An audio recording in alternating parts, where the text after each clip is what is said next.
Welcome to Prime Testimony channel. I first of all want to thank you for the great support that you give this channel by watching the videos and giving your comments. Today too, we are here for another very important topic. We are going to look at marriage. We are going to look at why we think marriages are on attack.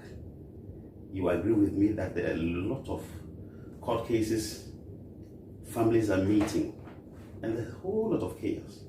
So with me here to discuss this very important topic is our sister Mercy. Sister Mercy, you're welcome. Thank you very much, Uncle Ato. It's always a delight to be on your channel. God bless you, Sister Mercy. Sister Mercy, why do you think marriage is under attack? Okay, thank you. So last time when we met, we discussed the fact that marriage is beautiful, and indeed it is. And so in our Ghanaian culture and society, we hail marriages a lot. I mean, families will brag and boast and make all the noise about receiving marriage in their homes. And so people are just excited about it.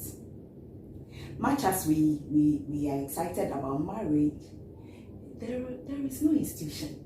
I don't know if there are elsewhere in the world, but here in Ghana, you and I know that there is no institution that actually teaches about marriage and how people can marry.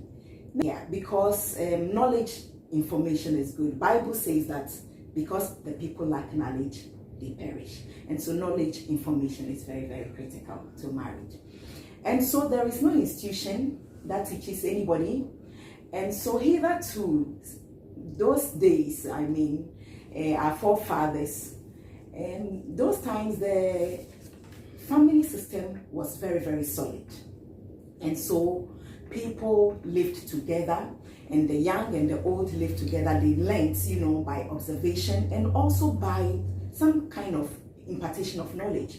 And so people lived with their grandmothers who actually taught them how they can effectively marry. But today, the family system itself is under attack.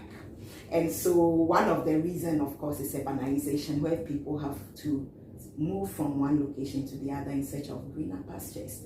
And so you don't find younger ones living with their older folks. So we are losing that bits and pieces of information that gets passed around for us to learn. So that one is a gap. And then again, these days, the grandmothers are becoming witches. Almost all grandmother is a witch. So, I mean, their children who have given birth to now grandchildren, they don't want the grandchildren to have anything to do with the grandparents because they will chew their bones too early. And then I think that those times, the traditional system of puberty rights and things like that were very, very intentional about helping young people learn certain virtues and certain habits of society before they finally settle down. But we all know that these things have been diluted over the period. And then, of course, with emergence of Christianity, sometimes there are perceptions around these things. But of course, they had their values. They had their values in teaching certain cultural values and norms to young people to settle down, But all these things are gradually waning down in our community, and I think it's one of the reasons why people don't really get to know and learn much about marriage before they settle down. Right. Thank you very much. Can you give a little clarification about that witches concept? Because it's something that is common, and I think my audience also know that it's an issue that is in Africa a lot. A mother who is a witch. Is it true? What is your perception? Well, as one of our colleagues usually say, usually it is when you go to the survey, the smaller communities where an older woman who has been blessed by years by God himself, because they really don't have some material things around, we just give them names, we call them names. I don't believe that those innocent women who have grown all these years because of material things. Because personally, I have never seen any richer older woman who has ever been tagged with that thing. And so you go to the smaller communities, Sabi is the poorer ones who get beaten and get insulted and humiliated and given those names. All right, thank you very much. So my young lady out there, my young man out there, please know that the issue of the witches, it is not always that is true. We are not saying that they are not witches. They may be. But when people are growing, usually, especially when they're in their menopausal, ages, there are certain things that, or certain behavior that they put across, that if you are not careful, you will think that the people are witch. So I think we have to be patient with them. Thank you very much. We'll be right back. Yeah, you are watching Prime Testimony channel. The topic, as we've already started discussing, is why marriage is on attack. Antoinette, we are really enjoying the discussion. Let's go on. Which other reasons do you think is the reason why marriage is so on attack? Right, so I will just continue from where we left off. So in our society, chances are that any individual who survives 20 years of age, chances are that about 80% of them one time or the other will settle down in marriage. And then in our society, once you have grown enough, you are grown enough to start having sex and probably have enough resources to take care of yourself and maybe some few dependents. Society expects that you settle down with marriage without necessarily putting in the other things or supporting the young one to help that person learn few other tricks before settling down for marriage. I remember there was a time where at a seminar, it was a couples seminar, we were about 30 couples then. And then the facilitator, in a casual way to introduce the topic for the day, asked the question, what do you think is the responsibility or are the responsibilities of husbands? The room went dead silent for a very long time. Then one person mustered courage and raised their hand, and then he was called. Then this is the answer he gave. Says that the responsibilities of a husband are parenting children and providing material resources to the wife. Then I got closer to my husband and whispered to him that, bro, about if they settle down without any children. And that is possible. It's an emerging trend these days, if you have observed. Many young people get married, and sometimes there are no children at all, not even one. Okay, how about if this lady's paycheck is heavier than the man? Then what becomes of the responsibility of this particular man in question? Okay, so what we learned, myself and my husband, what we learned from this scenario was that, so we are getting married without knowing, the average man is getting married without necessarily knowing what his responsibilities as a man is. And the average woman is settling down with a husband without knowing exactly what the responsibility of the wife is. And I think that this is another major issue that is causing a lot of challenges in our homes. Let's look at the way we keep, the home upkeep. Let us also look at the way women keep their shape even after birth. Let us look at the role of social media, how people are glued to their telephones. Any of these things, do you think any of them can cause trouble to marriages? Yeah, so Yeah, so of course, there are a lot of other things. I think that there are probably in a subsequent engagement, we'll actually take time to digress what exactly. So this is just a teaser to you to say that yes, the man has responsibilities, the woman has responsibilities, but we need to know what are they. And so we'll take time in another engagement to actually delve deeper into some of these issues. But the issues you mentioned are very, very important, and that is a key factor before you enter marriage. What did you know? And sometimes men must be lenient. You marry a beautiful lady, a good figure, and then this person drops about 3 to 4 children to you, and you expect the one to continue maintaining the same shape. It's a lot of hard work that requires a lot of discipline. Some do, not everybody will be able to do that. And so let's appreciate some of these things and not highlight and major them as major issues that should unmake our marriage.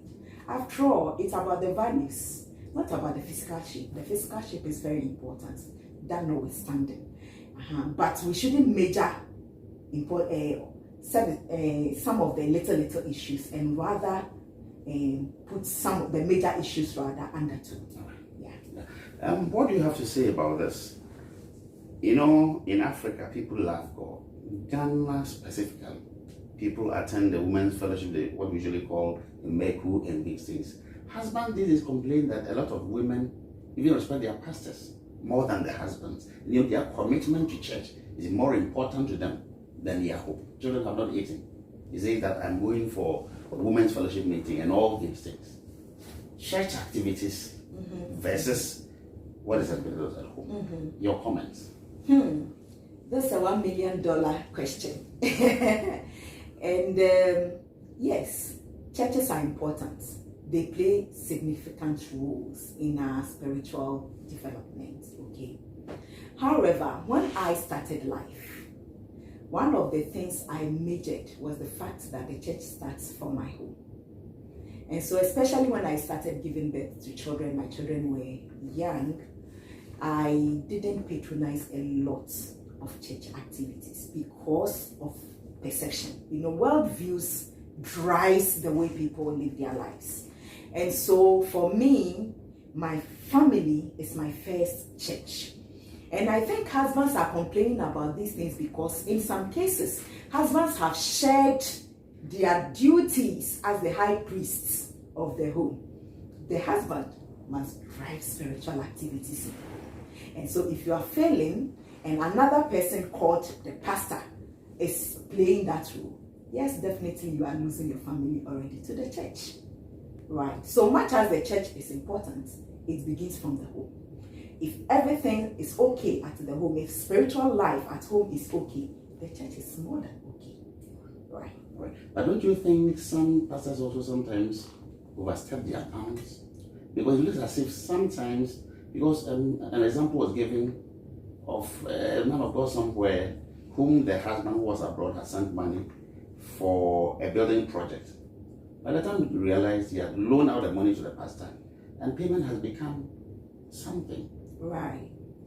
You are very right, my brother. And my opinion is that we are becoming overly dependent, on the tag men, women of God. But we are children of God, royal priesthood, who are connected directly to the Father. We don't need liners, if I should say. And so one comes back again to the fact that men have shared their responsibilities, their duties as the spiritual heads of their homes. I mean, this is bottom line. You mean all men, or most men, or some men? Well, since I haven't done any scientific research to assess this, I would say some men have shared their responsibility as the spiritual figures of the home, because that's where it should start. Men, by virtue of the role they play, must be connected to God. In fact, every man must be a high priest, must be a man of God in their context. Okay, and so because that is missing, and this other group, some of them have also created dependency and fear, because you must depend. So firstly, they create that fear so that you can depend. Okay, and that is culminating the pastors. Okay. Yeah. So that is culminating into all of these things. So if you are dependent and the person says, bring this, loan me your money, you just run after. But we are not searching to find out the word, the truth for ourselves. That truth really sets free. Anybody who finds that truth is set free. All right, thank you. You are listening to Prime Testimony. Our fellow men and women of God, I hope you understand what we are saying. Please do not get us wrong. We just want to get these things, clarified. That is why we are asking some questions. At the end of the day, the married woman will know that I am a married woman. This is how I must relate to my pastor. This is how I must relate to, my husband. Auntie Mercy, I also want to find out this, specifically social media, the use of the phone, the married woman. I'm talking about those who are glued to the phone versus their husbands. He comes home, she'll be looking at the phone. Even sometimes when it is time for them to have sex, they are still doing WhatsApp. What do you think? Can there also be a reason why people are fighting in marriages? Yeah, it has become a canker actually, and is destroying the fine fabric of marriage. I think last time I mentioned that there are two major lifeblood to marriage, and we mentioned sex. The other is communication. We can't overemphasize the role of communication in marriage. I mean, it is so important. Just as if we are not communicating to God through prayer and things like that, that relationship is severed. The same thing, man and husband must, as a matter of urgency, communicate at every point in time. Because if we are not communicating, that is where we even harbor hate. But when we are communicating, I mean, any small thing is easily comes up for discussion and for us to be able to iron. And so these days, the issue of social media and even laptops and things like that is becoming an issue. We were in a seminar some time ago, and one of the advice we took away was that, hey, when you close from work, just shut your laptop, put it aside. And I think the same advice goes with our phones. And we are not saying just put it aside throughout the period, but this comes with a lot of discipline. If you are not disciplined, some of these things can never be done.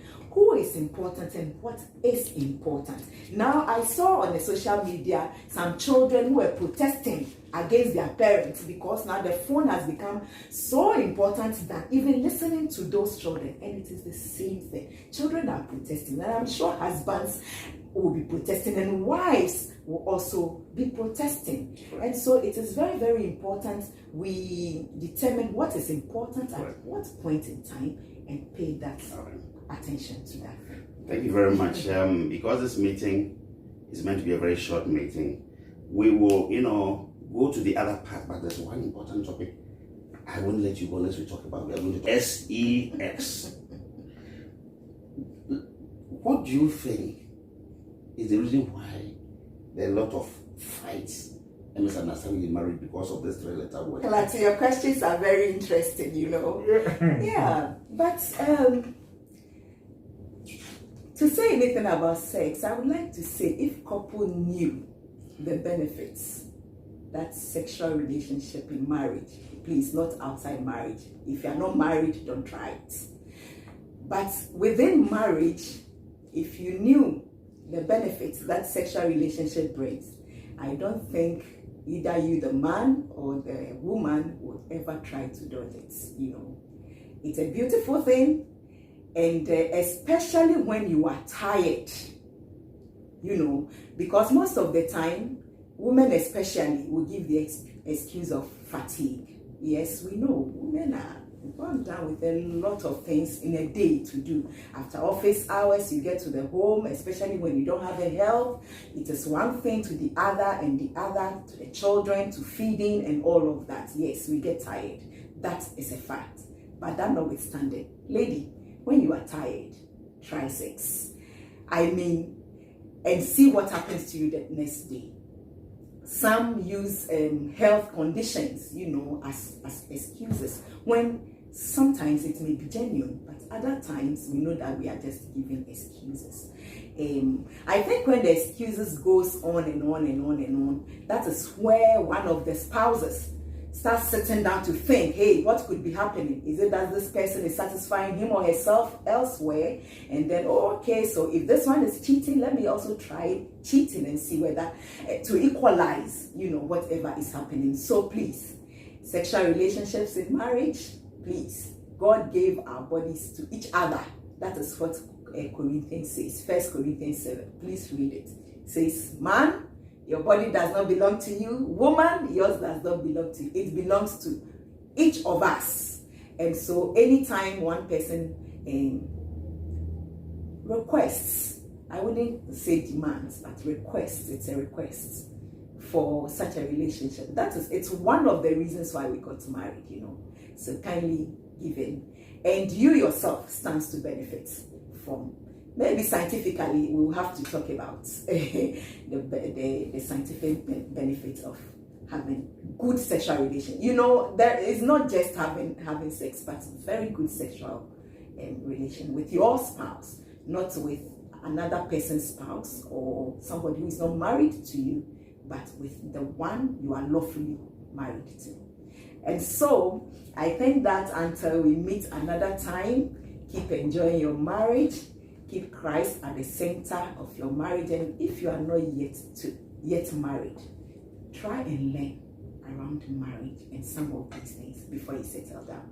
Love you. God bless you. Thank you very much, Auntie Mercy. You heard her.